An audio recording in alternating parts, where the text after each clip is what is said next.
to get the word out about tonight. Let me just share with you a little bit about our speaker for this evening. His name is Ravi Zacharias. I know some of you may not be familiar with him. Ravi Zacharias is founder and president of Ravi Zacharias International Ministries. For the last 43 years, he has spoken all over the world, including at educational and cultural dynamos such as Harvard, Dartmouth, Johns Hopkins, and Cambridge. He has addressed writers of the Peace Accord in South Africa and military officers at the Lenin Military Academy and the Center for Geopolitical Strategy in Moscow. He has also authored or edited well over 20 books, such as Has Christianity Failed You?, and won the Golden Medallion Award for his book, Can Man Live Without God? As we engage in the topic this evening, it is my hope that we'll all walk away from it challenged to be people who think deeply and critically.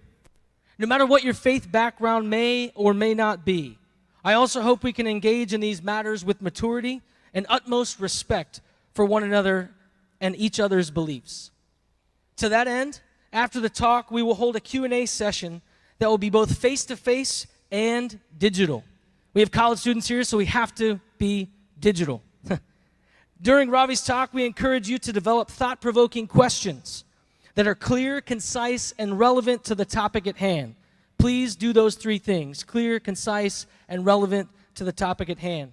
For the face-to-face questions, simply write your questions on the provided index card. We have given you an index card as well as a pencil as you walked in so that you can begin to write those. You can write them during the talk. Whatever inspires you to ask those questions, bring them, and we'll give you all the logistics on how to come to this microphone after Ravi is done talking. For those who may prefer the digital route or those who are watching live online, we'd like for you to simply tweet your question, and at the end of it, make sure you hashtag RZIMPit. It is our desire to give preference to people who are skeptics or those who may not be of the Christian faith background.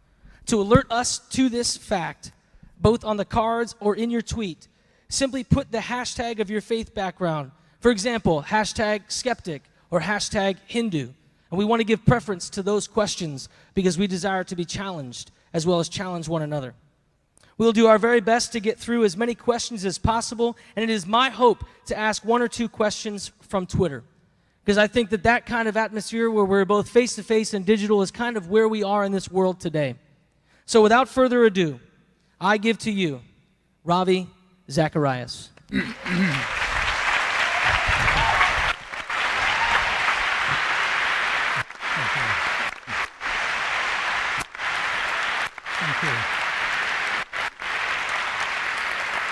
Thank you very much.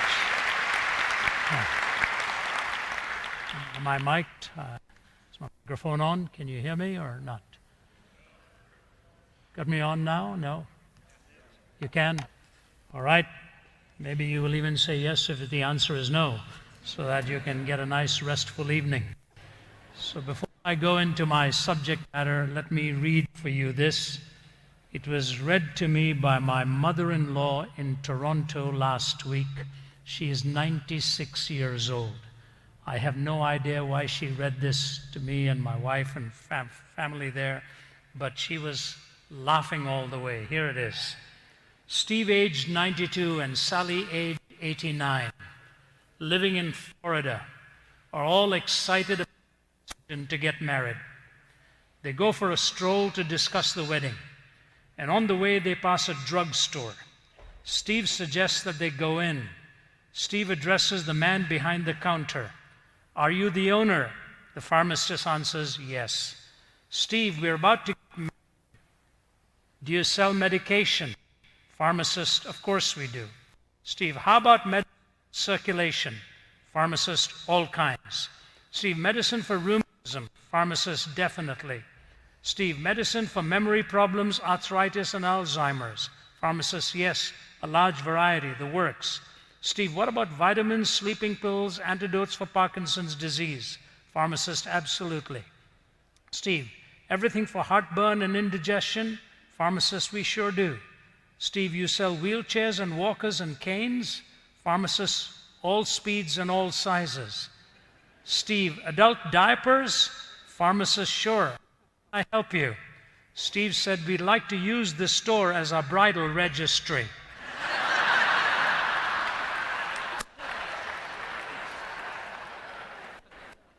I could just sit down and say that's what it means to be human. Everything you want to talk about is right there, all the fragility. This is fluctuating a bit, isn't it? Oh my. If it continues to do so and you want to put me on a fixed microphone, I'll be okay with that, so long as I don't have to hold on to it. I do speak with my hands, and I'm stay put, but I think it seems to be going off and on. Is there anything I'm doing that's not right, or is it, are we okay back there, the sound booth? I think he's coming to give me a bit of a helping hand here. That's what happens when you go digital.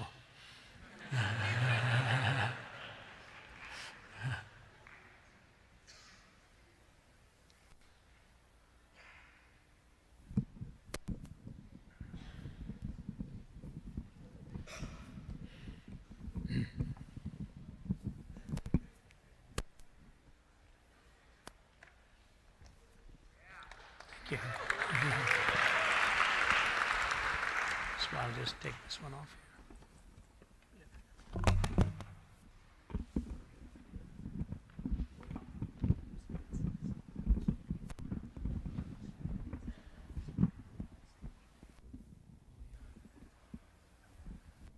Probably stay put. It's okay then. Yeah.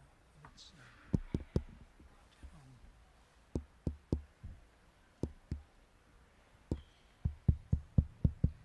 Are we doing okay? No. Is this better? Can you hear me yet? No. Testing, testing, testing.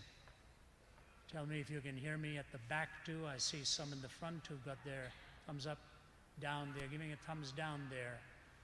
So I don't know what that means.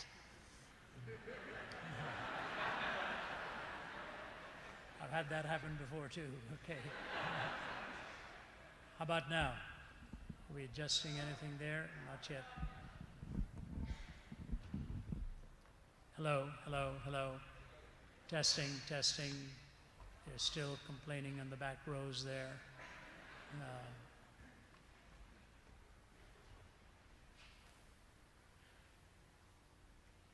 Want me to keep going, trying this? Still a little better? Or you want it a little higher? Yeah, they're asking for it to be raised a little higher.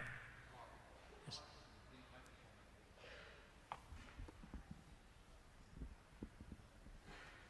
How about now? A little better?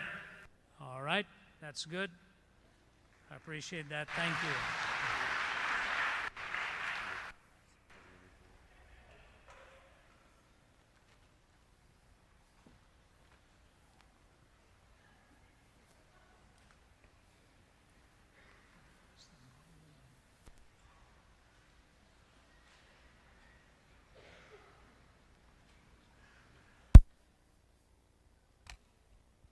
Okay. This could become a shocking experience. He's just left me with some, that's the way I fix things at home. All right. Well, this will be a bit of a challenge for me because it'll keep me flat-footed here, but I'll do my best because I think if I move away from that, you won't be able to hear me. But when I'm standing put here, are you okay now? Can you? Yes, thank you so much. The whole subject of what it means to be human. Actually, the first time I was ever asked to really address this was a few years ago at Johns Hopkins when they were doing this as a thematic study and had invited several people of different perspectives to present their answers on how they saw the response to the question, what does it mean to be human? And there were two Christians called on to address the issue, and Francis Collins and I were the ones who took the Judeo-Christian worldview to answer the question. But that was some years ago.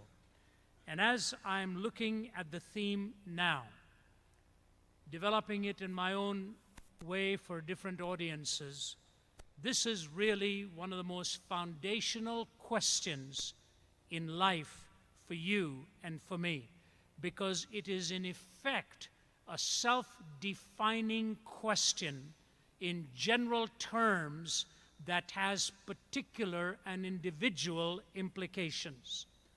Some of you may have heard me tell the story of what happened many, many years ago in the former Soviet Union in the year 2000, when they decided to empty their prisons and all of the political prisoners were being released. One of the men who was released had already been there for 55 years. He was about 20 when he had been incarcerated, and he was 75 now. He was a Hungarian by descent, and he had gotten into the war, had been captured, and was now kept under Soviet control, and for a lot of those years was in solitary confinement. They were actually going to execute him because they thought he had lost his mind and was speaking what they thought was total gibberish. But somebody suggested that they bring in a Hungarian psychiatrist to examine him, if indeed he was what they said, that he was insane. And the psychiatrist came and spent several hours with him, if not days, because the first time I told this story, I was in Washington, D.C., and a man from the audience walked up from Hungary. He said, "I know exactly who you're talking about. This story really hit the headlines back home." So Andres Stamas was the prisoner, captured at the age of 20 and now being a pawn in discussion 55 years later. The psychiatrist said to the Soviet powers that be, "Release him to us, we will take care of him. He is not speaking gibberish, he's speaking an old Hungarian dialect. We will be happy to make him well. It'll take some time." And they finally signed the papers, and the medical practitioner put him on a wheelchair and was wheeling him out. As he was heading out, he asked and made his first request. Nobody was expecting what he was going to ask for. He asked for a mirror. He hadn't seen his face in 55 years. So age 20 when he was incarcerated, now 75, worn out, exhausted, bullied, almost dehumanized. When they gave him the mirror, the doctor said he looked at it for all of about a second or two, put it face down, and held his face in his hands and just sobbed uncontrollably. He had lost the image of who he was and how he even looked. If you have ever been to the concentration camps of Auschwitz or Buchenwald or Dachau or anywhere, and you see the pictures of the people as they were brought in, and then as some were executed, and even the children and so on, you see that sunken face look of just bones with skin pulled taut around that skeletal structure. They hardly know who they are. It is a deliberate effort to get them to undefine themselves. And as I read that story some time back, some years ago, I asked myself the question, how did their tormentors define what it meant to be human? They must have had a definition. They must have had a way of viewing their fellow human beings.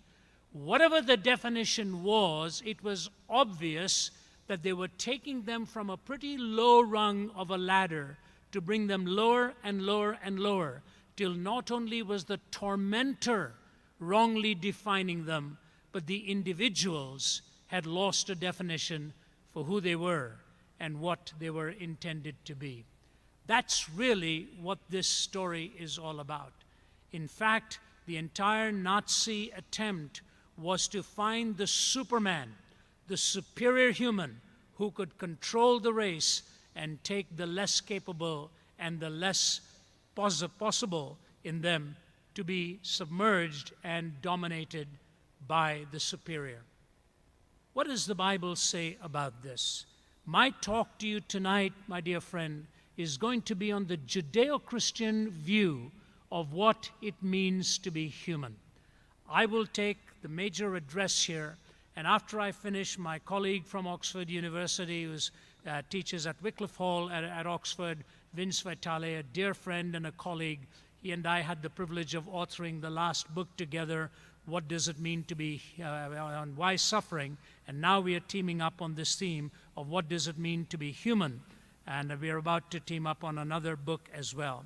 Vince did his master's work at Princeton, did his doctoral work at Oxford University, and is one of our senior faculty now at the Oxford Center for Christian Apologetics there. And he will take about 9 or 10 minutes after I'm finished to try and pull some of his thoughts together on this, and then we will throw it open for a question and answer time. So on behalf of the organizers, my colleague and myself, thank you for coming. Thank you for being here and giving us this evening. I pray it'll be a meaningful time for all of us as we face this very critical and defining theme. We are coming to it from the Judeo-Christian worldview, and you will see that very quickly on how I have positioned it. I believe there are really 4 thoughts on how the Judeo-Christian worldview sees the essence and the existence of a human being, what we call Homo sapiens.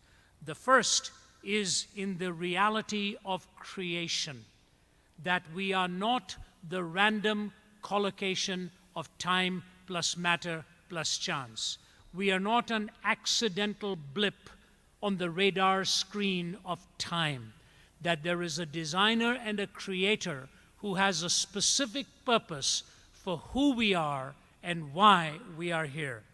Now, the problem with even that first assertion is that across the decades, so many contrary views have come, so many debates have been held, so many perspectives and counter-perspectives, and oftentimes the debates are held on the processes through which we became what we are, rather than focusing on the first cause and the purpose and the essence of who we are. The truth of the matter is, you can take a diversity of Christian thinkers on this, and they will have a diversity of views on the issue of time, on the issue of process, in the issue of contingencies, and so on the age of the earth. All of these come in. When you get sidetracked into that, you forget the fundamental precept of what it is the intention was in God's mind, who we are and why we are here.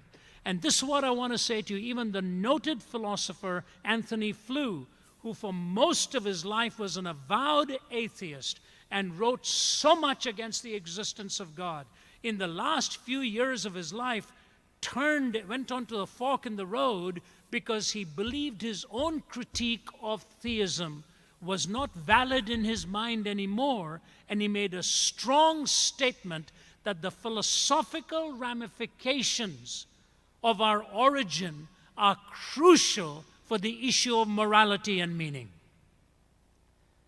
The philosophical ramifications of who we are defining for morality and meaning, how we go through our moral reasoning and how we attribute meaning and purpose to human life. You know, it's fascinating, even listening to the debate in the last one with one segment of the candidates. And one of them was asked why her position had changed on a certain issue. And it is interesting that she previously defined her position with the word sacred in there. That there was a sacredness to our lives. But when the definitions changed, the word sacred was left out. And the entailments of removing sacred are enormous. You desacralize life, you desacralize relationships, you desacralize all of your work in life, and suddenly what is the opposite of sacred? Profane. Profanum comes from the Greek, where you literally lock God and the temple, as it were, outside of your life. The desacralization of life has ramifications, which G.K. Chesterton said so well. He said, the tragedy of disbelieving in God is not that a person ends up believing in nothing. Alas, it is much worse. That person may end up believing in anything. He went on to say there's only one angle at which you can stand straight and many angles at which you can fall. And so whatever your view, we must realize we are here to think of the philosophical extensions and the ramifications of how we define who we are. Now, the fact that the Judeo-Christian worldview sees a creator, without getting into the particulars of the how, two necessary entailments follow, or implications. Number one, there is intrinsic worth to every life. That worth is not given by government. That worth is not given by some statute. That worth is not given by a community or a society. That worth is intrinsically and essentially yours by virtue of being a person created by a designing and a worthy God.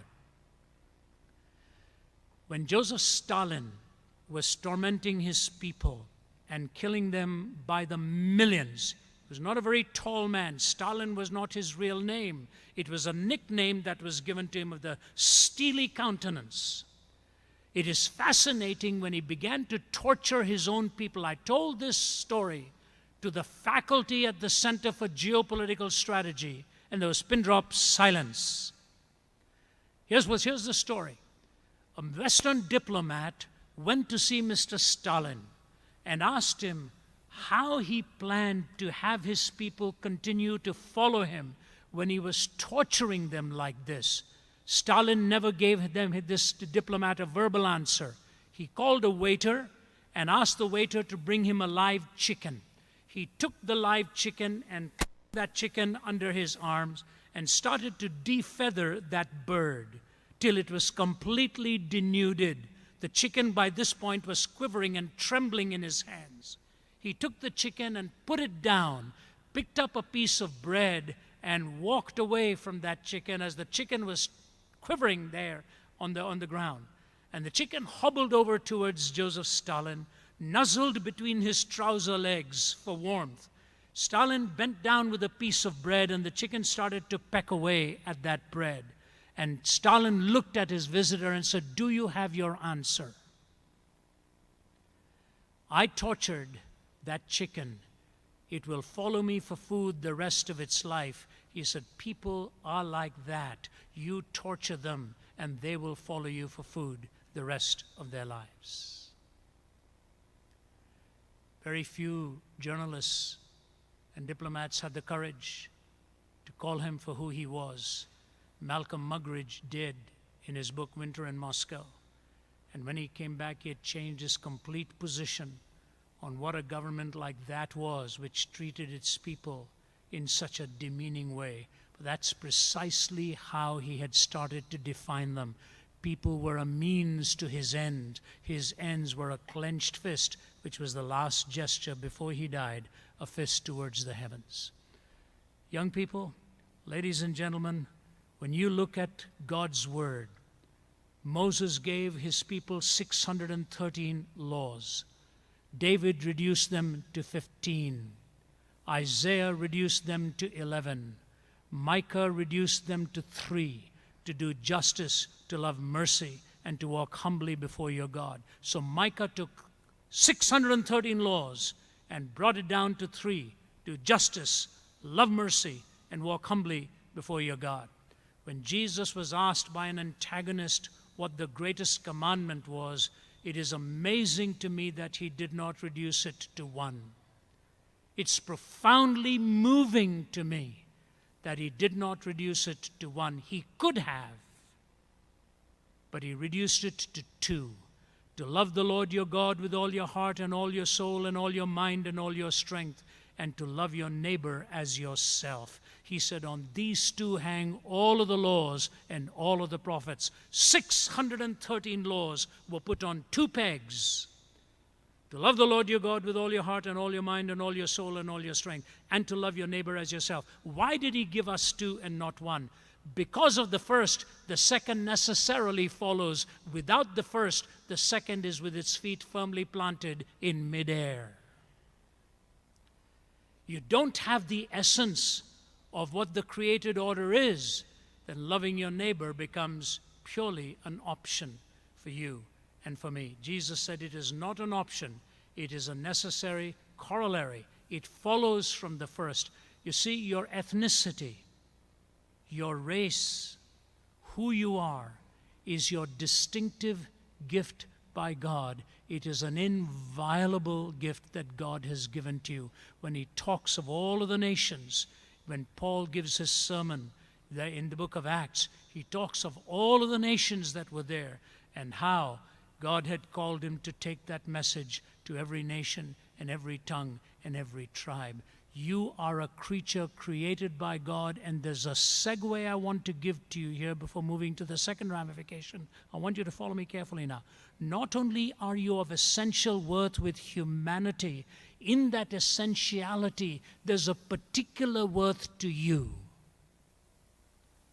I want you to follow this very carefully so we don't get lost in this whole thing that we call the mass of humanity. There is an individuality to you. In fact, it comes from the Latin indivisible. You cannot be broken up. You come as a unique composite. You are irreplaceable. A position can be refilled, but you will never replace a person. There's a uniqueness to them. My son, who's here in the audience, went to Taylor University, and in 2006, Taylor University had a terrible tragedy take place. On a weekend, some of the students were coming back from a weekend, I don't know where they had gone for some work over the weekend or what, and they were driving back in a van, and if I remember the story, at least parts of it correctly, I think it was a truck that crossed over the median and slammed into them, and most of them in that van were smashed to death. They were killed. One of the students survived. All the parents were informed. They came and picked up the corpses of their loved ones, and funerals were held. But the Van Ryn family was told that their daughter Laura was still alive, albeit hanging on by a thread. So the Van Ryn family hung around the bed day after day, week after week, and I think it was her boyfriend who was also present. And as she was beginning to regain consciousness, he started to ask her questions, but none of the questions they asked her were making any sense within the context of the Van Ryn family. And I think it was her boyfriend who one day said, there's something wrong here. Either she's completely out of it, or I don't think this is Laura. And the parents were upset, saying, what are you talking about? The brain is damaged. She's been hit hard. Give her some time. He said, no, something is wrong. And one day this gal looking up with her matted blonde hair and all says, I don't understand why you keep calling me Laura. I am not Laura. My name is Whitney. I'm Whitney. There's silence in the room, and they contact the authorities in the university, saying, was there a Whitney in this van? I said, yeah, but she's been buried. I said, no, you better come on over here. So they talked to her, and they bring in the coroner and asked him if he'd done a DNA test on the burials. He said, no. Said, do you know who this is? And they did a DNA test and found out she was indeed Whitney Serac. She was not Laura Van Ryn. But there was already a grave marker with Whitney's name on it, although she was here, very much alive. And all of a sudden the Seracs are contacted and told, your daughter is alive. And the Van Ryns had to pack their bags and go back and go to the grave and realize that their daughter was actually buried there, and the change of the name had to take place on the marker. Every life in that van was valuable. But there were relationships and a particularity. That's why we are given names, not to confer individuality, but to recognize the individuality that is already there. Get some water. So in creation, we have the ramifications of intrinsic worth. We also have, number two, a reflective splendor. There is a splendor that we are called upon to reflect, and that splendor is ultimately to the glory of God. That's what sacredness really means, set apart. We are set apart for the glory of God. After the war, when the Japanese Prime Minister Konoye thought of all the horrors that had transpired and all that had been engineered and all of the schemes that were lost, he was alone in a room and took his own life. When they saw him, having taken his own life on his bed, they looked at the night table, and Oscar Wilde's De Profundis was on the night table. And the last page that he had open, he underlined these words: "As terrible as it was what the world did to me, nothing was as terrible as what I did to myself." Nothing was as terrible as what I did to myself. As I speak to you, there's a great tragedy taking place in Vegas. A renowned basketball player, Lamar Odom, I think is his name, about 7 feet tall or something, big strapping figure, wanted to get away from it all. What did he do? He spent his time in a brothel, drugged his body with cocaine and other stuff to give him some excitement for those few days, till a 911 call came and described what was coming out of his nose and what was coming out of his mouth, and he was totally unconscious. And I think some news wires are saying that he's gone, other news wires are saying that he's unconscious in extremely critical condition.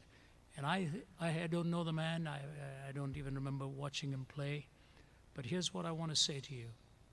What a way to bid goodbye to the world when you're blessed with such physique and such genius in a capacity that very few human beings would ever have. He was looking for a thrill, looking for something to bring him out of his doldrums and into some sense of excitement. And he's bid goodbye to this world. And he may as well underline also the words of Oscar Wilde: "As terrible as it was what the world did to me, nothing was as terrible as what I did to myself." And so to you young men and women, if there's a challenge I want to give to you, there's a reflective splendor to which God calls you. Don't let anybody rob you of that when he reminds you that he has made you for himself and your heart is restless until you have your rest in him. The creation factor talks to me of intrinsic worth and a reflective splendor. Then there is a second thing, that is the incarnation. The incarnation actually reminds me that the Word became flesh and dwelt among us. In the person of Jesus Christ, we see the unfolding of the gospel story. No matter what your faith or your belief may be, it is a fact said by hundreds and hundreds of people, even by skeptics, that when you see the person and the life of Jesus Christ, virtually unparalleled. When I was writing my book, An Imaginary Conversation Between Jesus and Buddha, I entitled it The Lotus and the Cross, Jesus Talks to Buddha. I interviewed so many Buddhist monks, priests, and scholars in Thailand and Malaysia and all of that. And oftentimes at the end of the day, I would sit down with them and talk to them. And the conversation would move to the person of Jesus Christ and my faith. On more than a half a dozen occasions, a monk or a priest or a scholar would say, "You know what? In Jesus Christ, we see somebody so unique and so unmatched." And there would be a recognition and a respect for who he not only claimed to be, but how he lived. In the person of Jesus Christ and his incarnation, I see two implications. Number one is the absoluteness of the moral law, that this is a moral universe. We have to think in terms of moral reasoning. And what we are watching happen in our political landscape in America is a destructive process right now. And why is it destructive? Because we only think of right and left. We have forgotten there's an up and a down. When you lose the up and the down, you will only have the right and the left, and you will have swords drawn against each other. Do you know, in the House of Commons in London, the two parties are actually separated by a measured distance. It was so that if you spat you couldn't spit across on the other person. And I think it has something to do with certain sword lengths as well. Imagine leading a country but keeping you from spitting against each other. Last year I had the privilege of being in Brazil along with some friends here to see the World Cup in soccer. Now I've seen cricket. It's a gentleman's game. That's why you hear somebody, when someone else is cheating, you say, that's not cricket. Soccer, you can bite off another person's ear, you can do whatever you want and be sent home, you know. And the 100 people who had the closest seats to the game, 3 feet away from the rim of the field, did not get to see the game or any match. They had to turn their backs to the play because they were watching all of the rabble-rousers up in the stands in case anybody came with knife and other weapon in hand to kill the player he didn't think performed to his liking. And the players, they themselves had men in uniform watching their behavior. I was doing a program for the BBC and mentioned this. Players had referees and umpires watching to make sure nobody chewed off another person's ear. Outside the rim were standing 100 fellows looking at us so that they made sure we didn't do anything naughty. And you know what the BBC guy said to me? I'm not sure you really want to use this illustration in England because soccer is a very sacred thing out here, you know. Fascinating. What do we see? Laws are broken again and again and again. Rules are broken again and again and again. And that's why we need thousands of pages for health insurance laws, because every sentence dies the death of 1,000 qualifications. It's not enough to use one word on a plane about the smoke detector. They say don't touch, tamper, disable, or destroy. You know? Why can't you just say don't mess with this? Because somebody can say I didn't mess with it, it just messed itself, you know. My father-in-law was a chemical engineer with Shell Oil. He had a brother who had a way with words. And his brother, in the younger days, they had these gramophone machines and gramophone records made out of plastic or whatever. And inadvertently, his brother Arnold sat on a chair with about 12 of his father's favorite records on the chair and crashed. The whole thing was smashed. It broke. And Arnold didn't know what to do. His father was really going to have his hide when he got back. So the father came back, and he walked into the living room and saw the shattered pieces of all of those favorite LPs, as they call them, long playings, the records. And he called the boys down and said, what happened here? And Arnold looked and said, Dad, it got sat upon. It got sat upon. So what you're really saying is, it's its fault. If it weren't there, it would not be the way it is right now. I have a friend in Australia who is attending a weekend of a social, and his wife made 2 beautiful cream pies. He told me this story himself. He said, and he was bringing it down the stairs, one in each hand. She'd spent all, you can see what's coming, you know. And he stumbled and slipped, and the pies, Murphy's Law, face down. And he looked at it and he said, called his wife. He said, why didn't you cover it? Why did you give it to me like this? And she just stood there staring at him. He said, then I burst out crying, thinking, what a fool I am, you know. There is a moral law. And here's what I want to say to you. Somebody was asking a question, and a good question yesterday at Carnegie Mellon. And he raised the question that, yeah, religion has oppressed people, atheists have oppressed people, you know, haven't they both in power done the wrong things? Yes, but there is a difference. When a man who claims to be a Christian oppresses people and hurts them and bullies them and victimizes them, he or she is violating the rules by which the Christian is called to live, violating the message. But if an atheist does what Mao Zedong did, what Stalin did, they could legitimately consider it a natural outworking of their atheistic worldview. One can be logically deduced for their own purposes. One is an illogical, and that is the difference.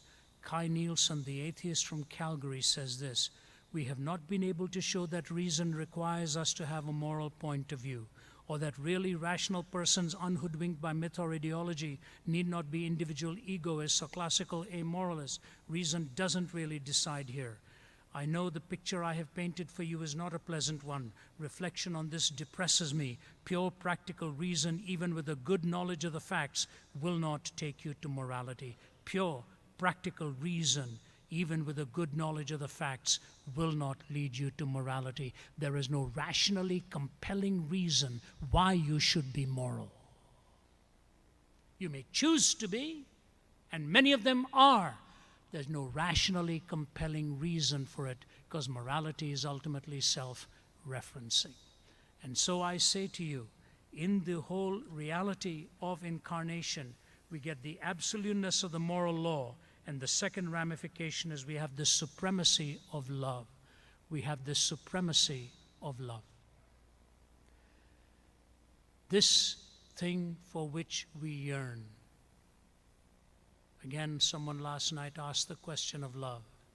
And I talked of the words from the Greek, agape, phileo, storge, eros, God's love, friendship love, protective love, romantic love, all hang on the peg of God's love. My love and how I express my love cannot be self-defined. It is defined by God. And an intrinsic part of God's definition for love is commitment. Commitment is an inextricable part of love. You know, I was talking to a person a few weeks ago, came to visit me. I won't say too much. These things are live streamed and I want to protect people. And whatever the situation was, she'd wanted out. She'd wanted out from her family. And I said to her, "You're counting the cost, are you?" She said, "Yes." I said, "Reason?" She said, "I have no reason, I just want out." I said, "Did you ever love this individual?" "Oh yeah, oh yeah." I said, "But now?" She said, "Oh no." And the conversation went. And I said, "How do you know that you will not get into another relationship and again claim love now, and 3 years from now claim it's not there?" I said, "You better think very carefully about what love really means. You have to have that sense of commitment." In the old English language, the commitment was made in these words: "With my body I thee worship."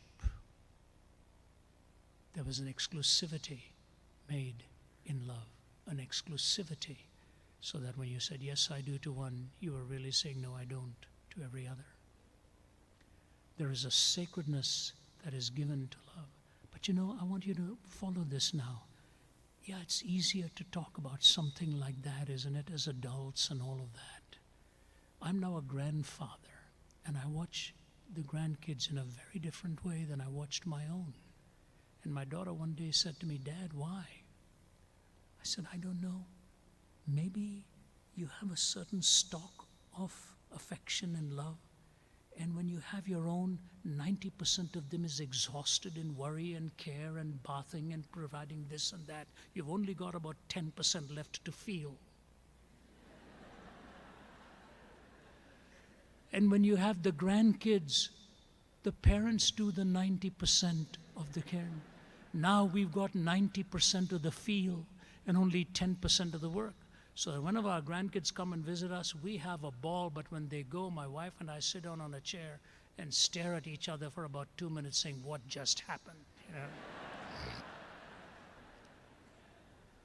Let me tell you about our leader. Winston Churchill was once asked by a corporal, "Have I ever told you about my grandchildren?"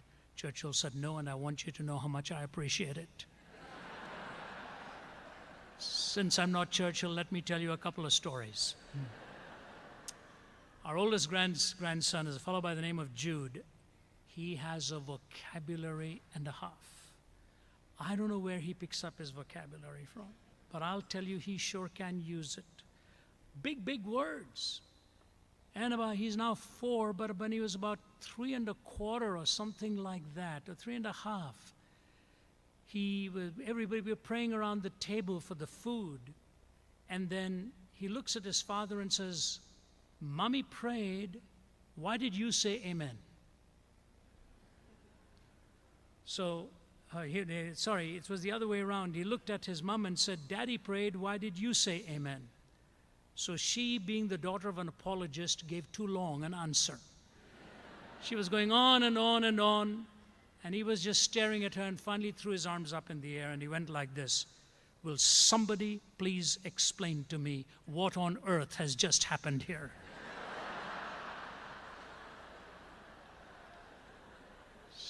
3 1/2.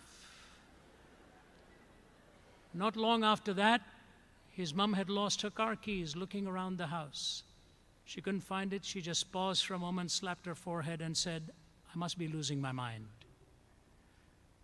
He walked up to her and he said, "Mommy, whatever you do, don't lose your heart because I'm in there."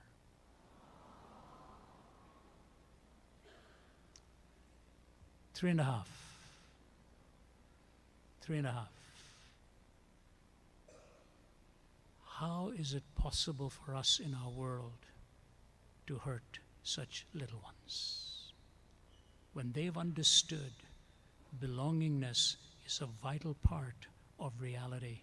And ladies and gentlemen, I'm here to say to you, in the Christian worldview, you belong to God first. He pours that love into your relationships. Belongingness is the fountain from which all of your other relationships flow. This is very unique and very distinctive to the Judeo-Christian worldview. So you've got creation, you've got incarnation, thirdly and quickly you've got the transformation. God promises to change your heart. No other worldview does. Every other worldview asks you to change your own heart and earn the right to enter into His presence. That's a reality. That's what we are told, to lift ourselves up by our own moral bootstraps. But the story that God gives to us is that He brings a change in your heart and in mine. I'm 69 years old today, or this year. Not today. Although if you want to give me a gift, it'll be fine, you know. No, just kidding. 69 years old this year. It was at the age of 17, from a life of meaninglessness, when I turned my life over to Jesus Christ. I never dreamed what He was going to do with me, in me, through me, for me. Yes, there have been valleys. Yes, there have been shadows. Yes, there have been long tunnels. But there's never been a moment but that I have known He brought my feet onto solid ground. And because of Him, I have a light into the future. Because of Him, I have an arm around my life as He carries me through. It's that transformation of my heart that ultimately, as it happened in my heart and our brothers and sisters, actually my sister was the first to lead me into a knowledge of these kinds of things, that my father's heart was ultimately changed. And if you'd known my dad and the nasty temper with which he lived, when my dad's life was transformed, it was so dramatic that people who knew him marveled at what had happened in change. About 5 or 6 days from now, I'm going to be in Louisiana and Baton Rouge. I will be speaking at the Angola prison. I was telling some friends before the meeting here, Angola prison was the bloodiest prison in America. Over 5,000 prisoners in Angola prison, 85% of them on life without parole. The chaplain was telling me when you had come into that prison, there was blood on the walls, blood on the carpet, blood on the ceilings. When a prisoner was checked in, he was given a knife to defend himself. It's an all-male prison. 45 on death row. And as I walked past death row and shook hands with them, prayed with them, talked to them, and then spoke to a group of about 80 or 90 of them who have joined a seminary distance learning program. You see, some years ago, a warden by the name of Burl Cain said, I'll take over this prison, I'll direct it if you allow me to do it my way. He put a Bible in every cell. He held chapel every day. He brought a seminary into the program. And now it has become one of the safest prisons in America. And I was told by the chaplains, you could bring the prettiest young woman and walk her past these cells. You won't hear a wolf call or a whistle or a nasty comment. Profanity is not allowed in this prison by either the inmates or the staff. When some of my buddies are going to join me next week. I just got a confirmation from the governor's office today that we are doing this next week. And I'll tell you what, when you walk away from that chapel service and see the prisoners, in fact, the letter that came to me today said, would you like to have lunch with the chaplains and the team, or would you rather have lunch with the prisoners? I said, with the prisoners, don't even let me think about it. Because I've had a meal with them before when they have served it to me. You talk about faith. They serve you that. They lead in the worship service when they're doing their Bible studies, arms but muscles bulging like watermelons out there. And one of the chaplains said to me, the gang of thugs in this prison has now become a gang of pastors. And one of them said to me when I asked him if he was there on life without parole, he said yes. I said, how does it feel to know you're never going to walk out of here? He said, Mr. Zacharias, if you knew what I'd done and why I'm here, I was really a prisoner outside. He said, I have come here now and I found Jesus Christ for the first time in my life. I'm free. He said, pray for my parents. They're outside and they think they're free. They're in chains. Creation, incarnation, transformation, and lastly, consummation. God gives us a hope. God gives us a promise. God gives us the reality that time is not the end, that there is an eternity. That there is an eternity. When Jesus promised his disciples that he would rise again, he promised he would rise again bodily to give them the empirical proof of the bodily resurrection that he was who he exactly claimed to be, and gave hope and promise to a whole generation then and to life beyond that. Billy Graham once told us, sitting around a luncheon table, that he was speaking once in a one-on-one conversation with Konrad Adenauer, the Chancellor of Germany, and Adenauer broke the conversation dramatically and walked up to the window, looked out at the ruins of his city, and turned to Billy Graham and he said to him, Mr. Graham, do you believe that Jesus Christ really rose again from the dead? Billy Graham said, I looked at him and said, Mr. Chancellor, if I did not believe that, I would have no message to give to this world. It's the resurrection of Jesus that keeps me going. I was with the Graham team people last weekend, and Billy Graham's latest book has just been released. It's called Where I Am, and it is taken from John 14. I go to prepare a place for you, that where I am, you may be also. I go to prepare a place for you. The hope that God gives to you and to me by the resurrection from the dead. And so I close with a simple illustration, and then I'll call my buddy to come and speak to you, Vince. The college football coach Lou Little tells a story in his memoirs about a young student who was always very obedient, very good, very well behaved, but was not a first stringer, so he never played much. He was just there as a backup.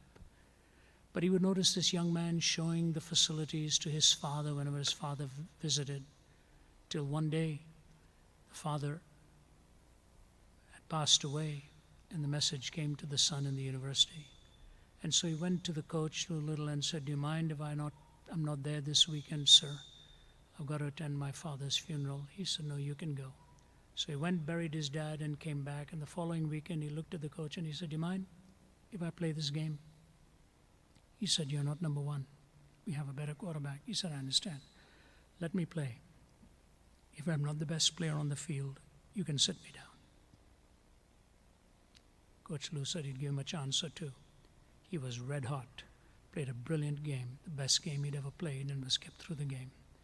After it was over, the coach put his arm around him and he said, "You know, I used to watch you walk around with your dad, showing him all of the places from a distance. I never wanted to intrude. But now that he's passed away, you did this for him, didn't you?" He said, "Actually, Coach, it's more than that. My dad was blind. And this was the first time he was ever going to watch me play. And I was playing this for him." When you have the eternal perspective, it redefines everything for you. So you've got from the created order to the incarnation to transformation to consummation. That's what it means to be human in the Judeo-Christian worldview. God bless you. Thank you so much. Come on up, friends.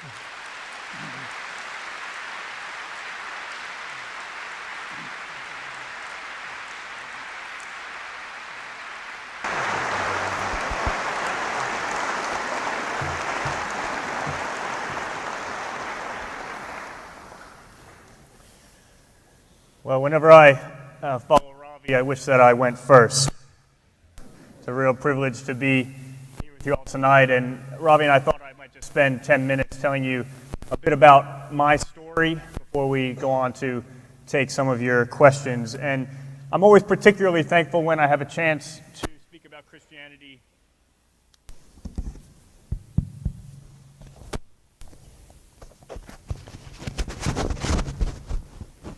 Great. Thank you. I'm always particularly thankful when I have a chance to speak about Christianity in a university context, because it was in a university context that I first became a Christian. I didn't show up in college as a Christian, and actually I had some really major misconceptions about the Christian faith when I first showed up. Really two major misconceptions, and I'm just going to share with you briefly about each of those. First, I really thought that Christianity was for people who were stupid. I thought that Christianity was for people who didn't think hard enough. Actually, the first Bible that I ever had, I was challenged to read through it by someone, and as I did, I would cross things out and add things, and I'd write a big BS in the margin whenever I disagreed. And Christians would sort of look over and say, "Why do you have a BS in the margin of your Bible?" And I'd say, "Oh, that verse makes for a great Bible study."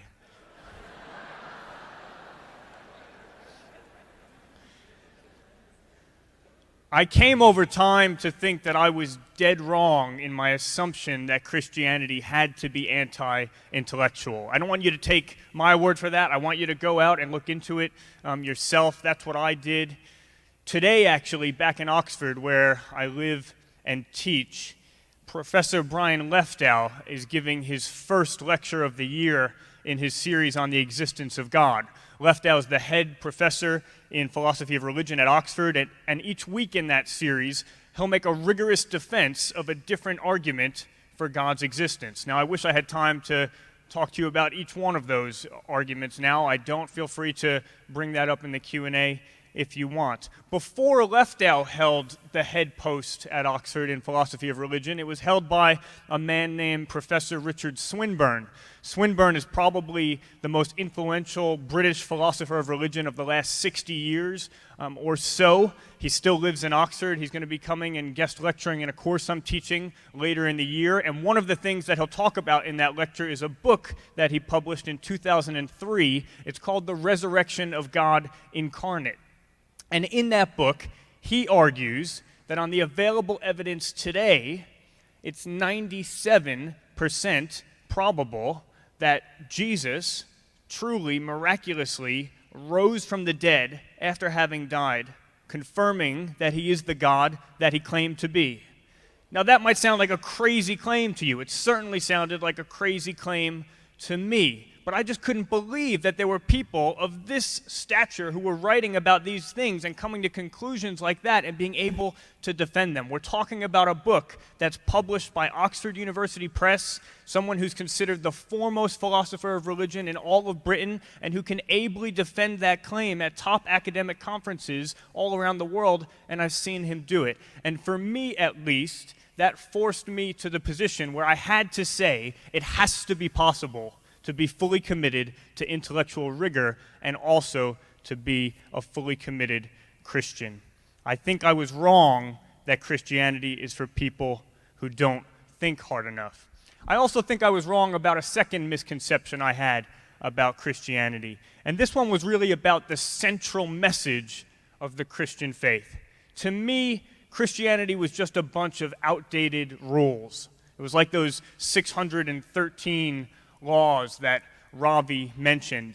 And for me, they were really just like some of the crazy old laws that are still on American law books, technically, but they're now irrelevant and out of date, and no one would think that they had any meaning. I found a couple of those laws as I was putting this together. So apparently, in Baltimore, it's illegal to take a lion to the movies. And it's pretty disturbing to think that at some point someone felt the need to make that law. And in Oklahoma, this is my favorite one, it's illegal to have a sleeping donkey in your bathtub after 7 p.m. Why anyone would think that would be okay before 7 p.m., no idea. But I used to think of Christianity a bit like this, a load of weird, out-of-date, impossible-to-follow rules. But when I began to look deeper during my first year of college, what I found was that the meaning of Christianity was completely different from what I thought it was. And I can remember thinking to myself, why didn't someone tell me about this sooner? If someone had told me what this was really about, I would have signed up ages ago. And what I found was that Christianity isn't primarily about rules, it's primarily about relationships. And there's one story that Jesus told which especially helped me to see this. It's a story about a son. Some of you will know it. It's a son who breaks every rule. He demands his inheritance early from his father. Then he abandons his family. Then he wastes what his father had worked his whole life to provide on wild living and meaningless life. Eventually, the son hits rock bottom. He decides to return home and to beg his father for a job. Now, the son would have known that in that ancient Jewish culture, if a son lost his inheritance and then returned to his village, what was supposed to happen was that the whole village would gather around him and shout, "He has been cut off from his people." That's what was supposed to happen to this son. Instead, at the mere sight of the son, when the father sees the son still far off in the distance, the father takes off running like an embarrassing fool, and he throws his arms around his son, and he kisses him, and he welcomes him home. Now, I'm sure that the father in this story wasn't pleased about the rules that had been broken. I'm sure he took that seriously. But the father's love for his son, and his desire for relationship, completely overshadowed everything else. The son simply says, "I was wrong, and I'm sorry." But before he can even get the words out of his mouth, the father throws his arms around him and squeezes him tight. He embraces him just as he is. And then to show the son just how committed he is to having him home again, he puts the best robe around his shoulders. He puts the family ring on his finger, sandals on his feet, and then he goes and he kills his best animal and he throws a huge party for his son. So often in this life, you are going to be asked to believe that your value as a human being depends on how well you adhere to other people's rules and how well you meet their expectations, that you're only worth getting excited about if you've been impressive or successful or beautiful. Christianity says otherwise. Christianity says that the best forms of love are not about deserving. They're not about what we earn or merit or accomplish. They are simply about being a child. The son in this story, he broke every rule, but he was a son. He was family, and that was more than enough. And Jesus told that story as a picture of God's love for us. Love that is unconditional. Love that cannot be earned by following the rules. Love that cannot be lost by breaking the rules. And so as a Christian, you can stop competing to be loved and just enjoy it. If someone asked me to sum up my whole experience of the Christian life in one sentence, that might be it. You could stop competing to be loved, and I could just start enjoying it. Look, I hope every one of you is tremendously successful here in college and beyond. I hope you get high GPAs and scholarships and championships and promotions at work and all of that good stuff. But most of all, I hope you will know that you are unconditionally loved by God and invited into relationship with Him. And I hope that that will be the most important truth about who you are as a human person. That what will define you as a human will be the only thing about you that can never change. The only thing about you that can never change. That you are unconditionally loved by God and invited into relationship with Him.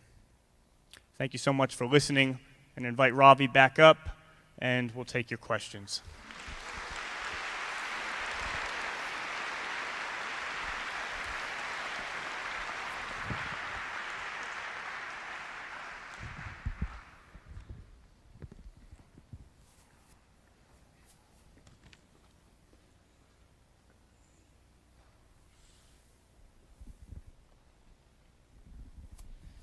Thank you again. At this time, we're going to start our Q&A process.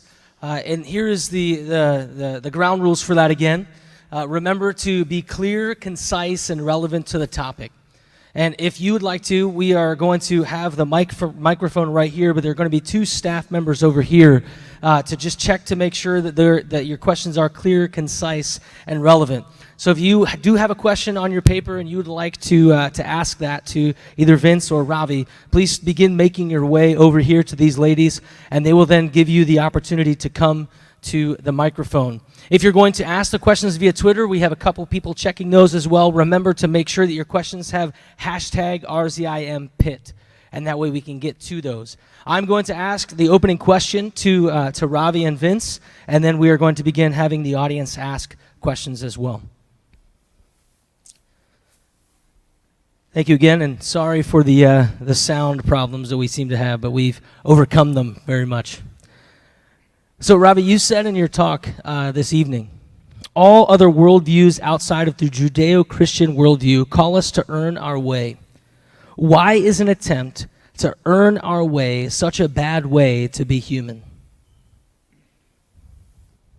Very good. Again, I apologize.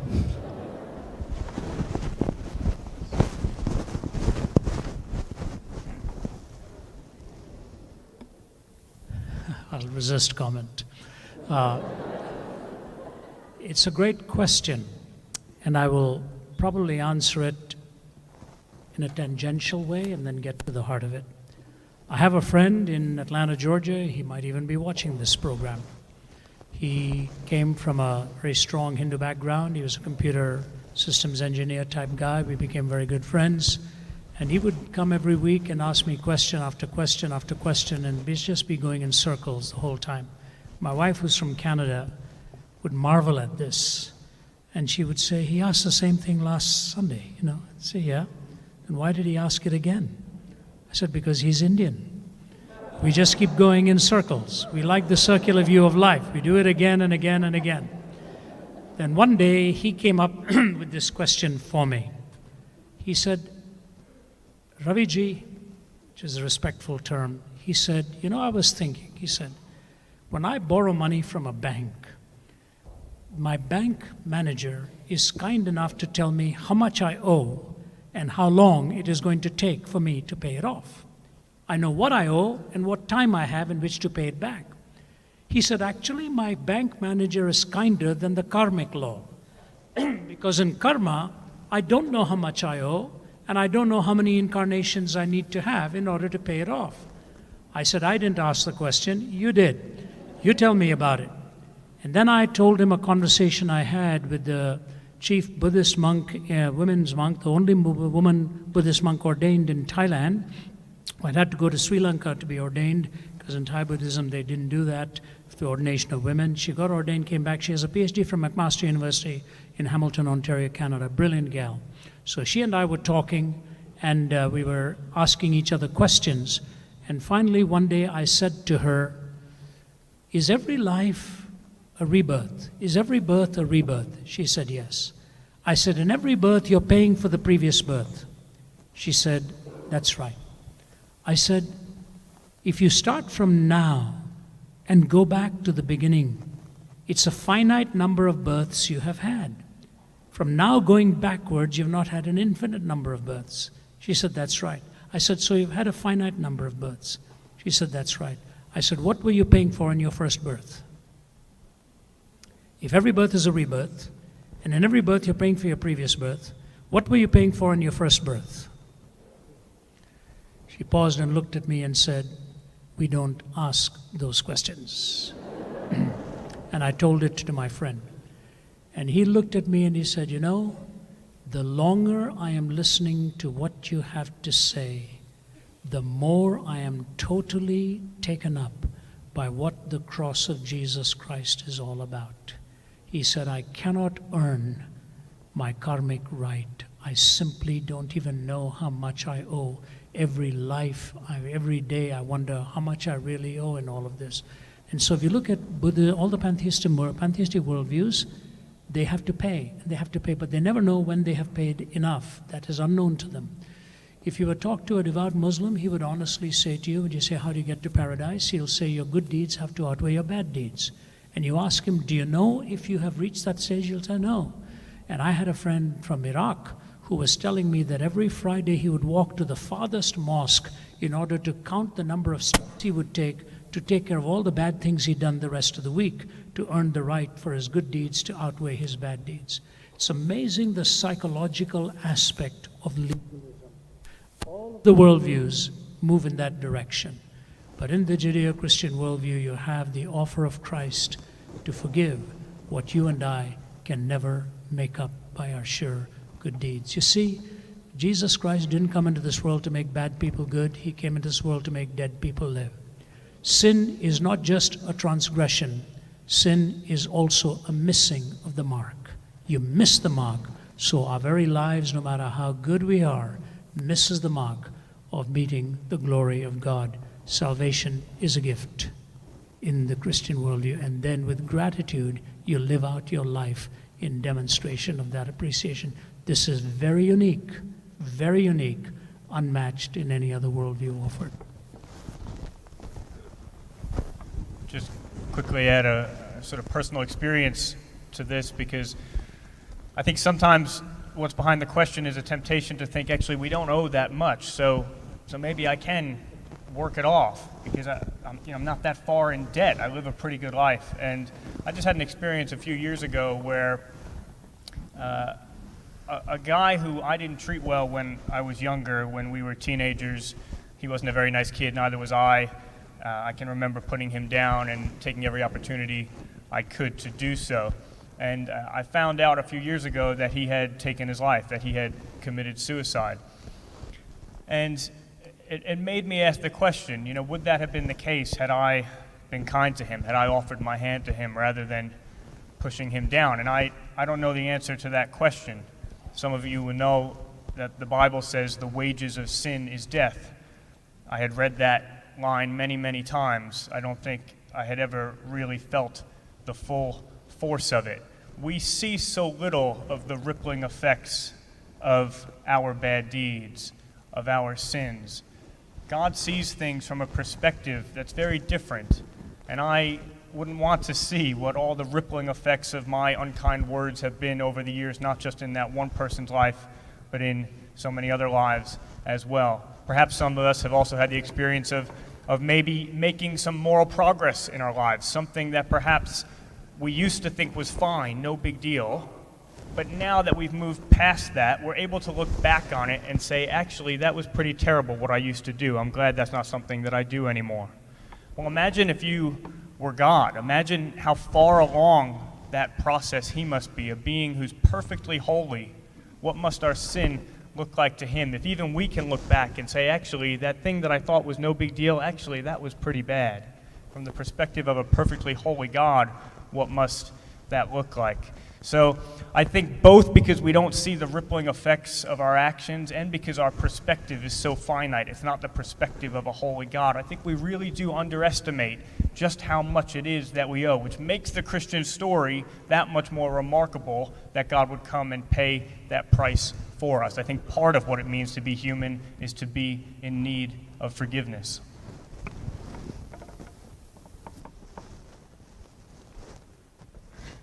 Hope this is working. Maybe not. I don't know.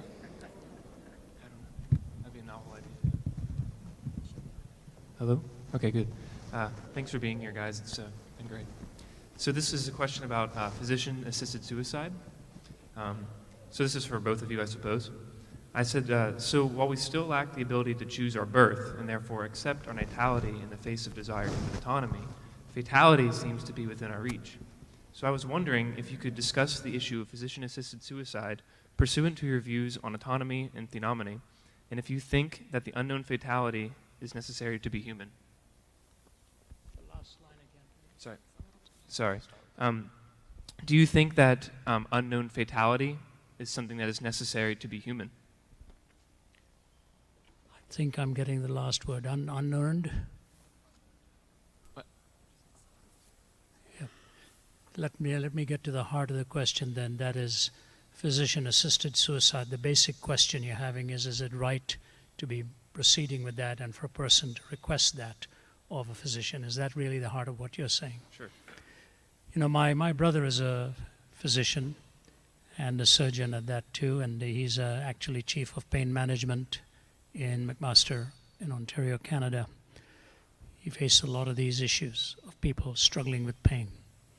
And pain is a very terrible thing with which to live.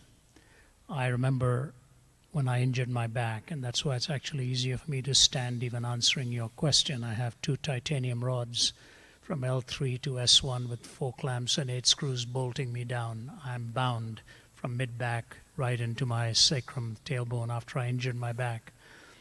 And I remember there were days I would sit in my car and put my head on the steering wheel and cry. Say, am I ever going to get rid of this pain? Because I never wanted to take any prescription medication. I just felt I didn't want to go that route. I've heard physicians say a short-term solution could be a long-term problem.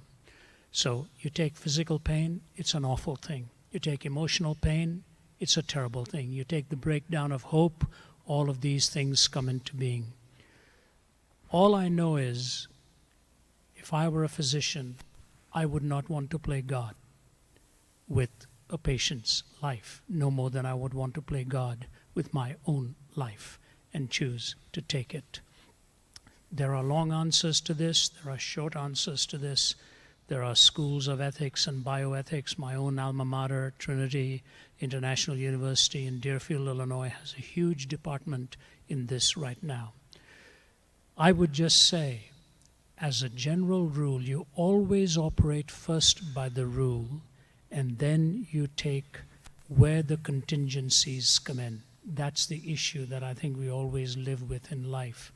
And as a rule, I would say that when you look at people who have lived with a lot of pain and endured a lot of pain and whose faith has remained unshaken, then I would say to you, I would always trust God to be able to cushion and cradle me through any disappointment or any pain.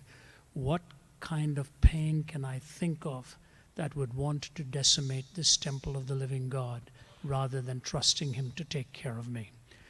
One of the great struggles was in the life of a woman called Annie Johnston Flint.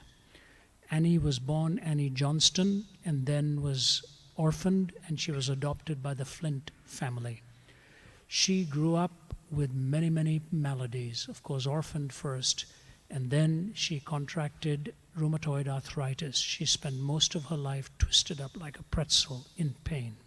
In fact, what an eyewitness said, the last time he saw her, she had 8 cushions around her body, cushioning the sores because she'd been in bed that long. The biography, I think, is called The Making of the Beautiful by Roland Bingham. She got cancerous. She got blind. She was incontinent. So here she was, orphaned, rheumatoid arthritis, incontinent, cancerous, blind. She wrote a book of hymns and songs in those conditions. One of them is this: He giveth more grace when the burdens grow greater. He sendeth more strength when the labors increase.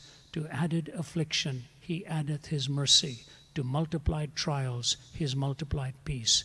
When we have exhausted our store of endurance, when our strength has failed ere the day is half done, when we reach the end of our hoarded resources, our Father's full giving has only begun. His love has no limit, his grace has no measure, his power has no boundaries known unto men, for out of his infinite riches in Jesus he giveth and giveth and giveth again. Beautiful hymn. So he sustains and he gives. And so let me just close with this. I'm not minimizing the agony of it. I know I've been there at trying at 17 to end it all. And so I just say this to you. When statecraft becomes soulcraft, and we start defining things like it's okay for you to make that judgment call, remember what I said about language, how it'll die the death of 1,000 qualifications.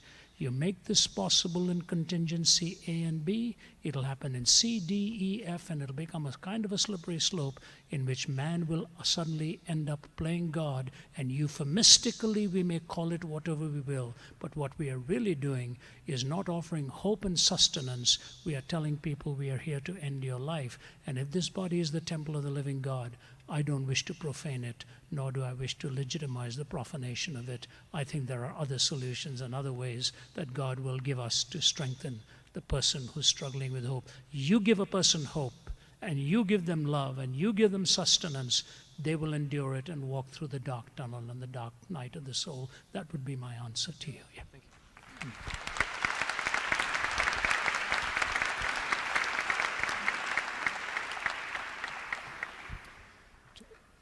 Not really going to add to that, but just to say, as you were, as I add to it, just to say that the verse that came to mind as Ravi was talking was, "My heart is sorrowful even to death." Jesus speaking in the garden the day before, he knew that he was going to go to his death, and so both emotionally the day before and in physical pain the next day, Jesus knew what it was to be so far along that spectrum of pain and suffering, for there even to be that sense of even to death. And one of the greatest cruelties of suffering is its isolation. And so when Ravi says we can always give hope, one of the reasons we can always give hope is because the Christian faith is the only one that has a God who always understands what it is to be in that place where my heart is sorrowful even to death. And that's something we can always offer. Can I add one more footnote to that? Do you know the name of Kevorkian in relation to that? I don't know where you're seated, somewhere here. I like to look eyeball to eyeball. You're somewhere around there. There you are, sir. Some years ago, I saw Kevorkian on a television program, and he was on CNN with Dr. Gupta, who was their medical advisor. It was a fascinating conversation, but it all boiled down to how Kevorkian interpreted life.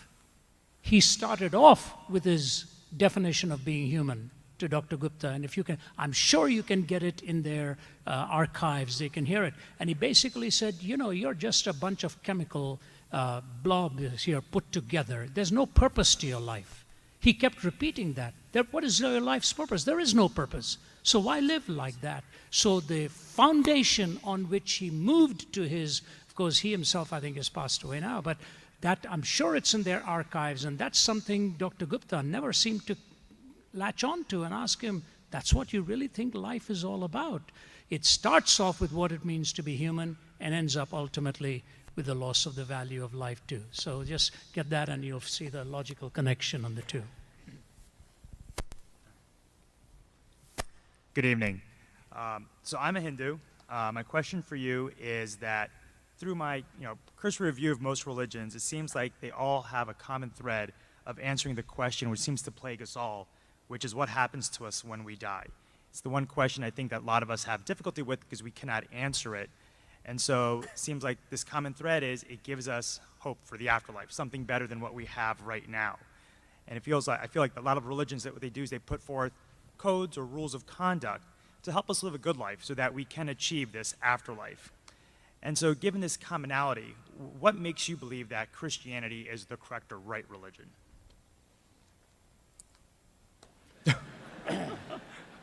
Great question. Great question. And your name is? Suketu. Spell that for me. Suketu. Suketu. I think you've asked a very, very important question. First of all, let me qualify it a little bit, and I'm sure you already know that not all religions talk about an afterlife. Mainly the monotheistic ones do. The pantheistic ones are reincarnation. Even the reincarnation between Buddhism and Hinduism is a little different. In Hinduism, it's the transference of identity one into another in a different form. But in Buddhism, it's not even sure whether it's the identity that's transmigrated or just another form of essence that has emerged. A worldview is built not on one line of argument. A worldview is built on a connected series of arguments. And if a worldview were just built on one line of argument, I think this is the mistake naturalism often makes. It'll take sort of one argument that it has in its favor and forget all the myriad other questions that emerge. When I look at the person and the work of Jesus Christ, this is the most important question I had to ask. Now, granted, I asked it in reverse fashion because I was on a bed of suicide, a Bible was brought to me, and I prayed a prayer of desperation. I grant you that. I just had no hope. But I read the verse, Jesus said, because I live, you also shall live. I just said, this is talking about a life that I don't have. And maybe this is the life I need. And so I prayed that prayer. But then I made a prayer commitment right on that bed. I was 17, and I said, Jesus, if you're who you claim to be, I will leave no stone unturned in my pursuit of truth. Because my goal was truth. Pragmatically, it made sense for me to hang on to a life jacket that was thrown my way. But then I began my years and years and years of study. When you look at the life of Christ from the prophetic schema of hundreds of years before, where he was going to be born, what he was going to do, what his name was going to be called, how the manner of birth was, the manner of life he was going to lead, how he was going to die, and then the resurrection from the dead. The uniqueness about the New Testament and Old Testament scriptures, it's not a single author, it's multiple authors. As you know, 66 books, 40 different authors have edited it, and it is interesting that Paul, Saul of Tarsus, who wrote 1/3 of it, came in a reverse fashion to the rest of them. The disciples came birth, life, death, resurrection, and that's how they knew Jesus. Not so with Saul, who became Paul. He said, when he was encountered the risen Christ, he said that I may know him, the power of the resurrection and the fellowship of his suffering, being made conformable unto his death. He started with the resurrection, but he said he needed to understand the cross because he came in reverse chronological order, but he encountered the risen Christ. The conversion of Saul of Tarsus and Thomas, especially, these two dramatic conversions are powerful witnesses of what happened. Saul, who was killing them, he was standing there watching Stephen being martyred and kept the clothes of those who were stoning him. Thomas, who said, I'm not going to believe until I see the resurrected Christ myself. And he went to India where there are 330 million deities. And he went and preached the gospel of Jesus and paid with his own life. That kind of dramatic transformation took place not because of just one event, but a connected series of events. So, here's the bottom line. A worldview is built around 4 questions: origin, meaning, morality, and destiny. Origin, meaning, morality, and destiny. And there are 3 tests for truth: logical consistency, empirical adequacy, and experiential relevance. Logical consistency, empirical adequacy, and experiential relevance. 3 tests for 4 questions. And when you take the prophecy of Christ hundreds of years before, from his virgin birth, you take the purity of his life, unmatched, totally unmatched till this very day. then the death that he promised for the forgiveness of sins, and then the resurrection. As an Easterner, I asked myself this question. When Jesus was asked how he was going to demonstrate it, if he were a fake, he would have said, I'm going to spiritually rise again. And they would never be able to falsify it. But he said, I'm bodily going to rise again. That is an empirically falsifiable dictum. All they would have had to show was the body and say, where is he? You said he was going to rise again. So it's in the whole schema of the prophetic corpus, the hundreds of years, the multiple authors pointing towards the same person, from his virgin birth to the purity of his life, to the death on the cross for forgiveness when he said, Father, forgive them because they don't know what they are doing. And then the resurrection again. My 4 questions are answered correspondingly with truth on specific questions and coherently when all of the questions are put together and answers are given. So to me, first of all religions are not the same. They are actually, people say they're fundamentally the same, superficially different. Actually, they're fundamentally different and at best superficially similar. And the fundamental difference that you see in Jesus Christ is in his uniqueness and exclusivity of his claim and the embrace that he gives to all humanity, the perfection of his life, the purity of his life, the death and the resurrection. To me, that coherence of his answers convinces me that he is who he claimed to be. And truth, by definition, is exclusive. All truth claims to be exclusive. Buddhism claims to be exclusive. Hinduism claims to be exclusive. They all have exclusivity built into that. But in the person of Christ, you see the demonstration in his birth, life, death, and resurrection. So I say, to me, I am convinced that because it coheres and because I have personally verified it in my own life, and you can do that too, and find that experience and that he is who he claimed to be. Thank you. Thank you.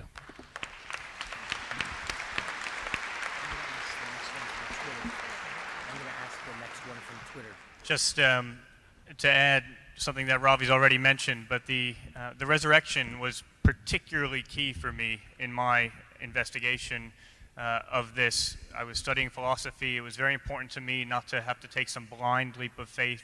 And the fact that there was a publicly verifiable historical claim that I could look into was very, very important. And if you asked scholars 100 years ago, how did we come up with a Christian myth of the resurrection?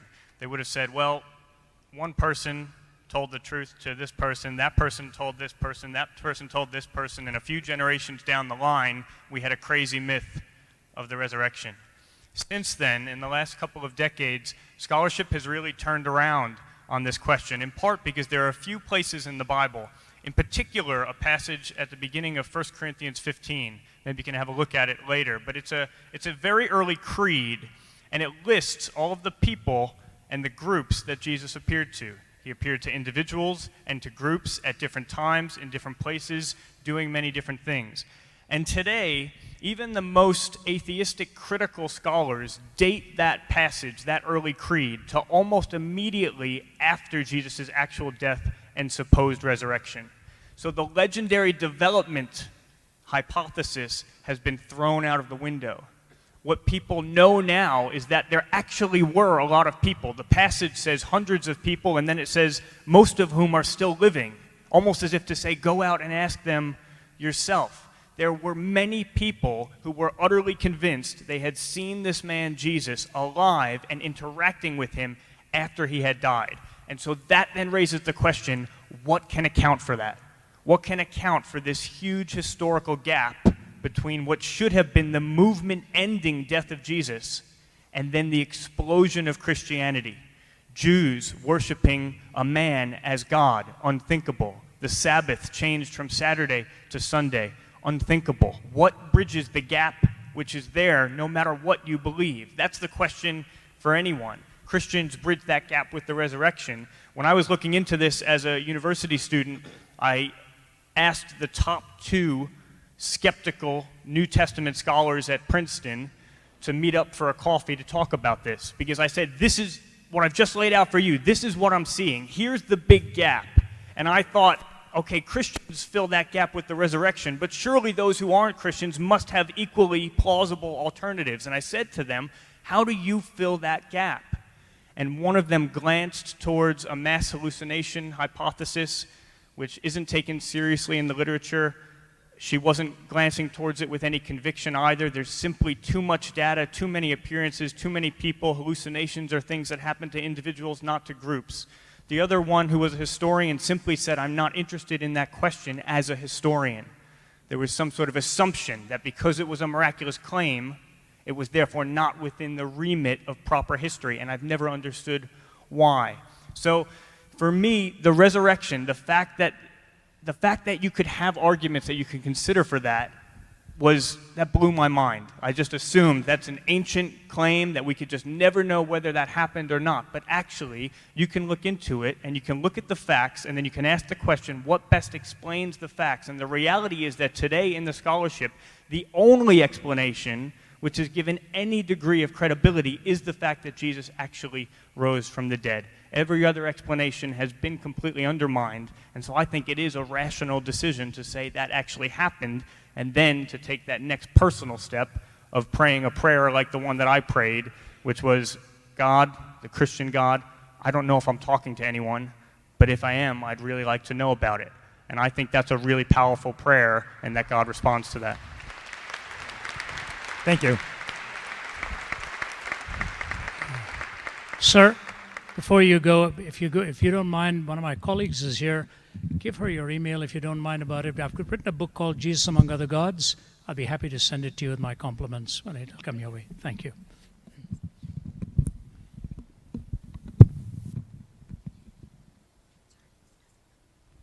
Thank you. Thank you for the opportunity to ask this question. I've struggled for decades on whether or not I believe that God is good. And for the past 5 years, I have particularly struggled with these questions. Why did God allow Satan into the Garden of Eden? Why did God banish Satan to the earth and allow him to pour his hatred and evil out on people, corrupting us further? If God is love, if he is love himself, how did he allow that? Why would he, have all of these, why did he create us in the first place, really? If he knew all this was going to happen and all the pain and suffering, and we each have our own pain and suffering, but God knowing all the pain and suffering, why did he allow this to transpire?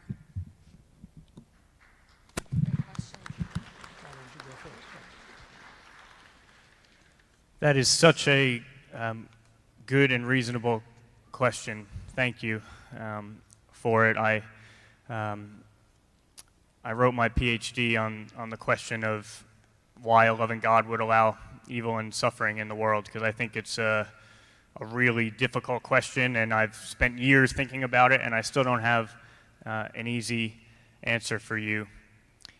You've asked a couple of different questions. One is about, why would God allow there to be a being like Satan who could potentially have negative impact on us? I do think that God is a God who loves many different types of beings. The Bible seems to imply to us that angelic beings like Satan were not initially bad, that Satan was initially an angel that was in fellowship with God and made a free decision to turn away from God and to use the powers that God had given him in ways that God never intended. As a Christian, I do think that God's created different types of beings, and just like an angelic being like Satan can have an impact on me, I can also have an impact on lower beings like chickens and fish and other parts of our natural environment that I need to steward well. God has created a system where we can have a real impact on each other and on different types of beings, both for good and for bad. And if God is going to give us the power to be good to one another, part of what comes with that, if he makes us genuinely free, is the power to be bad to one another as well. If God wanted to give me the power to help that kid Ewan, who I spoke about earlier, who I didn't help up and who I wasn't kind to, if he wanted to give me the power to be good to him, what came with that was also the power to push him down. It's the very same power that I can use in one way or another way. And I think God has created a world which is free and meaningful, but that also means that there's a lot of devastation in it. God is pictured as weeping in both the Old Testament and the New Testament because of that. And I think part of the difficulty for us is that we see such a small slice of our overall existence. If the Christian faith is true and we're going to live for eternity, then what we see right now is literally just the first few moments of human existence. It would be as if aliens had tapped into a feed from Earth, and all they could see was the CCTV was a camera in the delivery room when I was being born. And all they saw was the first few moments of my life.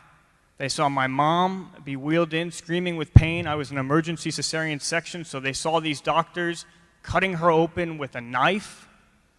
Then they saw me get taken out, blood everywhere, my mom screaming for me, and these doctors take me out of the room. If that's all that the aliens had seen, they would think that the doctors were utterly evil. In reality, the doctors saved both my life and my mother's life on that day. But it's very hard to judge sometimes someone's goodness when all you see is a thin slice of the history in which they've interacted. That's why, for me, I think the really significant thing about Christianity is that there's a distinction between goodness being explained and goodness being displayed. One of the ways you can be confident in someone's goodness, even when you see suffering in the world, is if you can explain it perfectly. If you can say, here's all the reasons that the person had for allowing all of these terrible things to happen. That's very difficult to do. We can give some general reasons, but to say that about specific cases, we're not in position to do that. But there's also a case of goodness displayed. When my dad was rushed to the hospital a number of years ago, the doctor came out and said, we need to take him immediately into surgery. We don't have time to explain everything now, but there's a good chance that he'll have to receive an amputation. And at the time, it was very reasonable for me and my family to want to question that doctor, to say, is that really the best prognosis? Is he just trying to get this over with now rather than trying to battle for my dad's leg and his health, operation after operation? We questioned him. But what if that doctor had come to us and said, Dad's going to need significant blood transfusions during the operation, and we're having trouble finding a donor, but I'm a match.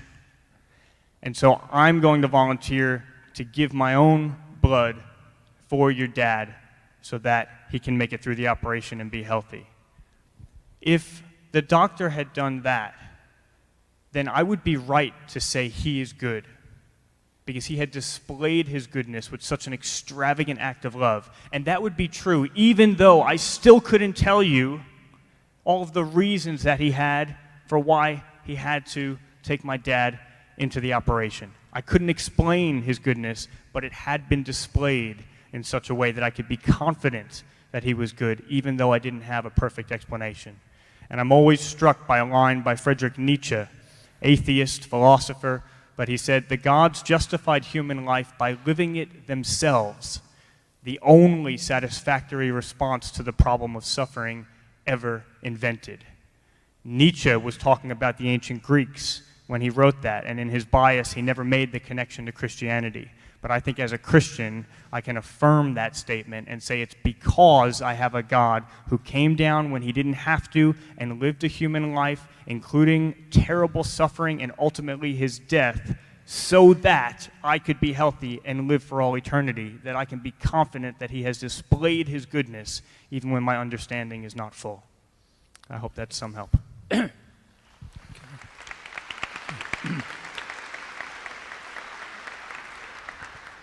The question you've raised, I'm sure you're aware, is probably the hardest question for theism to face. And it's the old question, virtue and distress and vice and triumph has made atheists of mankind. So at the heart of your question is, beyond the Satan presence and all of that, is the reality of pervasive suffering, profound suffering, endemic, systemic, and all of that. I want to take you through 4 steps, and also if you'll be kind enough to leave your email with my colleague there, Vince and I co-authored the book. It was called Why Suffering. I'd like to, if you have that, we'll send it on to you. 4 things I want to say to you. Number 1, always think of a question and its assumptions. Very important. Always think about it. C.S. Lewis reminded us there's nothing so self-defeating as a question that has been asked without thinking it through. And so in naturalism, when that question is asked, now I'm not saying you're not thinking it through, you are thinking it through, but when naturalism raises it as an evidence against the existence of God, when they say there's such a thing as evil, they have to assume there's such a thing as good. When they assume there's such a thing as good, they must assume there's such a thing as a moral law on the basis of which to differentiate between good and evil. So if there's evil, there's good. If there's good, there's a moral law. If there's a moral law, they must posit a moral lawgiver. But that's whom they're trying to disprove and not prove. Because if there's no moral lawgiver, there's really no moral law. If there's no moral law, there's no good. If there's no good, there's no evil. The question actually self-destructs. The assumption it makes is very profoundly antithetical to the worldview. So naturalism can't legitimately say this is evil. It may say it's uncomfortable, it may say I don't like it, but you invoke the category of evil. You have to climb up the ladder till you arrive. Now somebody might say, why do I need a moral lawgiver? For a simple reason, that every time we raise the problem of evil and suffering, it's either raised by a person or about a person, which means we assume the person has intrinsic worth. Naturalism cannot make that assumption, because we are totally the random product of collocations of atoms and so on. So the question actually points to a God rather than saying, therefore, there is an argument against the existence of God. It actually has to bring him into the paradigm. That's the first thing. The second thing I say to you is that the possibility of worlds goes like this. God could have created nothing. God could have created a world where we would only choose good. God could have created a world where there was no such thing as good or evil. Or lastly, God could have created this kind of a world where there was a possibility of good and evil. This is the only world in which love is possible. Love is not possible in the other 3. So love is the supreme ethic. This is the only best of all possible worlds in which love is possible. The third thing I want to say to you is that the naturalist raises the question as a trilemma. God is good, God is all-powerful, yet there is evil. These 3 poles of an argument. God is all-powerful, God is good, yet there's evil. It is incoherent. Why is it a trilemma? Why is it not a quadrilemma? Why not a quintilemma? God is also all-knowing. God also has eternity in perspective. So why do we only take 3 in order to raise the question? There are other components. And so while it's so real, I just say this to you in closing. Trying to get around this creates a huge dilemma in the heart. And so you go back to the question and say, is my question legitimate? I don't think it is legitimate in naturalism. I can't defend it. Love is not possible in any other religious worldview. It's only in the Judeo-Christian worldview. So let me give you a little application here, and I hope the book will take you even further. I want to thank you for your courage and the clarity with which you've raised it. I live in Atlanta, and in Georgia there's a young gal by the name of Ashlyn Blocker. She suffers from a malady called SIPA, congenital insensitivity to pain with anhidrosis. Even the sweat glands in her body really do not work, but she's insensitive to pain. There are a handful of people in this world who've been born with that malady. They don't feel pain. And the mother was on television saying, you know, people may think it's a wonderful life, but we have to watch her all the time. If she steps on a nail while she's in sports, it could just lacerate that skin, she could bleed, she could get an infection, and so she has to be examined after every sporting game. She could put her hand on a burning stove and not know it's being burned. And so she was being interviewed, and she was crying about this problem that the doctors were not able to solve, why she doesn't feel any pain. They have not solved that mystery. She ended the program by saying, every night I pray a prayer, God, please let my daughter be able to feel pain. And I just say to you, is in our finite world, if pain is a possible indicator for things that are wrong, is it really impossible in an infinite world for God not to be able to explain that to your heart and mind on why it is there and why this disjunction? Love is the supreme ethic. Pain is the greatest reminder of all that is wrong. And that's why he went to the cross, endured the pain to show us his love, and through the resurrection gives us the hope that with his life we can find that hope and meaning. And God bless you as you think about that. Thank you very much.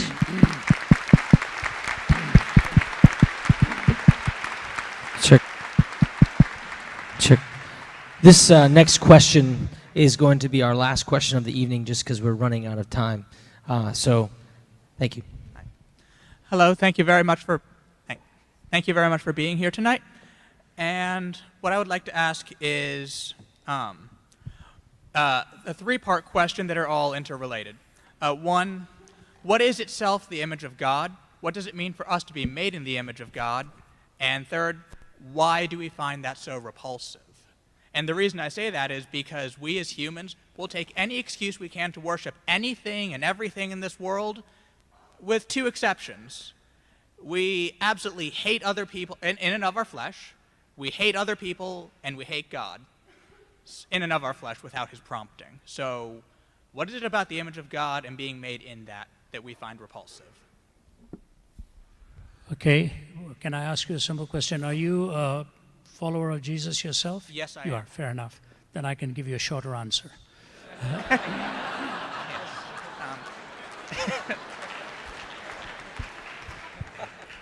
I consider myself Protestant and No, Calvinist. that's fine. Yeah. I expect to see both Wesley and Calvin in heaven. All right, all right. I think you framed it very well, though. I find that fascinating. I think Lewis actually addresses that in one of his books. He says we are not so much repulsed by evil as often as we are repulsed by good because of its claims upon us. And we often are haters more of the good than we are just of the evil. Only Lewis could come up with such an angle into a reality. But let me answer your question briefly. And have you read the book by Anthony Flew, There Is No God, No Crossed Out, There Is God, and his own journey into theism, or at least to deism before he passed away? He has a section on this. He talks a little bit about what the image of God really means. Correction, I'm not thinking of that book. That's another one on the compatibility. There's a book written by Kitwood, Kitwood. It's an old one. He was a Cambridge scholar at one time, and it is called What is Human? And he takes the existentialist view, and he takes the naturalist view or religious view, or forget what one is. Third one is the Christian view. And he has a brilliant section on the image of God. So the last name is Kitwood, and the book is What is Human? Basically, theologically, there have been two aspects to what the image of God is all about. One is the moral reasoning, the moral framework, okay? And the second is self-determination, that we have responsibility to make our own choices. Those are the two aspects, theologically speaking, of what the Imago Dei is all about. I have moral reasoning, and I have the self-determination. You know, I was on a lion safari once, or a safari in South Africa, and we were about 30 feet away from a family of lions that was feasting upon a felled elephant. And they were chomping away and licking their chops, you know, enjoying all of this. It was too close to comfort. They're the beasts of the field. They're the beasts of the field. That's how they live. They destroy each other, they pummel each other, they bruise each other. We don't take them to a court of law saying, why did you hurt this elephant? You know, you ought not to have been doing this. That's the way the wild beasts are. But funny thing is, even if we had hurt that lion or that elephant, we could end up in a court of law because we are responsible. We are moral beings. We have to show the rightness of what ought to be done and what ought not to be done. Moral reasoning. This is where I think America is today. We are struggling with how to find an ontic referent. How do we hang our peg on an absolute moral law? We don't like it. And the moment we make a moral pronouncement, somebody stands up with anger and says, what gives you the right? And the moment they say what gives you the right, they are implying there's a moral responsibility to even having the right. You see, it's not just a question of chemistry and physics. I could just say, well, my neurons went kicked into action, and that's why I'm doing this. No, they're asking me to bear responsibility. Moral reasoning is a distinctive aspect of being human. And then self-determination. You have the freedom to choose and the freedom to reject. It's the choices that we make. God has given us this powerful possibility right from the garden. The old story, and I'll close with this. You see, they were given all the privileges of everything except one. Do not eat of the tree of the knowledge of good and evil. People may laugh at that, but they don't realize they live it out every day. The Garden of Eden story is lived out every day. What was the point? Satan said, you know, he lied to you. Why don't you do it? Because you'll become God. God said, no, don't do it. And the day you do it, you're going to die. Who turned out to be right? See, God told us we were going to destroy ourselves. What was the test? Don't play God. Don't become the definer of good and evil. Let God be the definer of good and evil. That was really what the test was all about. And now, as we have chosen to define good and evil, turn on the evening news at night and you see what we've done to this earth. But the moment we come up with a prescription of moral responsibility, somebody wants to punch you in the face for that, because I have no right, which in itself is a moral assumption. We talk of human rights. What are those? We first got to define what it means to be human. So why do people object to this? Because the moment you bring God in, you bring in accountability and moral responsibility. And so as I close, I just say, we thank you all for coming here tonight. You've given us such a significant amount of your time. Vince and I are honored that you are here. The most important thing I would say to you is, you have a choice. You have a choice. God makes his claim upon your life and promises to give you meaning, purpose, and the fulfillment for which he's made you. If you're a skeptic, just take the Gospel of John and start reading it and ask God to speak to you, if he's real, to reveal to himself to you through that word. And I'll tell you what, the day that light dawns in your own heart, where you realize he is who he claimed to be, the way, the truth, and the life, and that he came to give you an abundant life, you yourself will see this world through different eyes. Heaven above is softer blue, wrote the hymn writer. Earth around is softer green. Something lives in every hue Christless eyes have never seen. Birds with gladder songs o'erflow, stars with deeper beauty shine. Since I know as now I know, I am his and he is mine. He's made you for himself. His love for you is because of his value that he places on you. He will use you in ways that will amaze and surprise you. What it means to be human is in general terms. What it means to be a human being submitted to God can be in particular terms, and that you can experience in your own life. Thank you again, everyone, for giving us the honor to come. Thank you.